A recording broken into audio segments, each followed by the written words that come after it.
இப்போ எல்லாரும் பெரியார் என்று சொல்லுகிற ஐயா ஈவேரா இருக்கார் பத்தில, அவர் வர்றாப்ல. இப்போ இங்க பாரு முல்லையும் குறிஞ்சியும் முறைமையில் திரியின்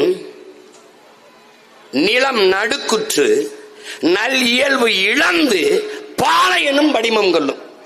இது உலகத்திலே ஆக சிறந்த அறிவியல். இந்த மாதிரி எந்த அறிவியல் அறிஞரும் சொல்லடா. முல்லையும் குறிஞ்சியும் முறைமையில் திரியின் நிலம் நடுக்குற்று, அதாவது பூகம்பம்டா எடுத்துக்குவாக்கு, நிலம் நடுக்குற்று நல் இயல்பை இழந்து பாளையனும் படிமம் கொள்ளும். எப்படி எப்ப பாடிருக்காம பாரு நம்ம பாட்டை இளங்கோடிகள். இது ஐயா ராமசாமி சொல்றாரு, விபச்சாரி கதை. சிரிக்காதடா. பகிருளி ஆற்றுடன் பன்மலை அடுக்கத்து குமரி கோடும் கொடுங்கடல் கொள்ள வடதிசை கங்கையும் இமயமும் கொண்டு தென் திசை ஆண்ட தென்னவன் வாழி. இது தேவடியா கதை.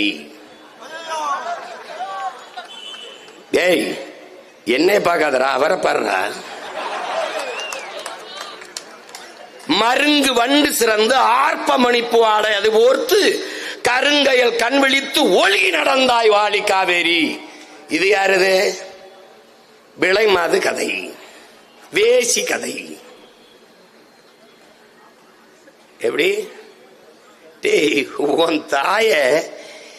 உன் தாய விபச்சாரின்னு சொன்னவரை நீ தந்தைன்னு போட்டுக்கிட்டு இருக்கேடா. உன்னை எங்கடா வச்சு தீ வச்சு கொளுத்துறது? டேய் பைத்தியக்கார பையல. திருக்குறள் வள்ளுவன் அவன் ஆரிய அடிமை. 5000 ஆண்டுக்கு முன்னாடி தமிழனுடைய தொன்மை இலக்கணத்தை தந்த தொல்காப்பியன் ஆரிய கைக்கூலி. எல்லாவற்றையும் பழித்து இழித்து தூக்கி துப்பையை போட்டு எதை சொன்னாலும் இளங்கோவடிகள் அவன் முட்டாப்பைய, கம்ப அவன் ஒரு முட்டாப்பைய,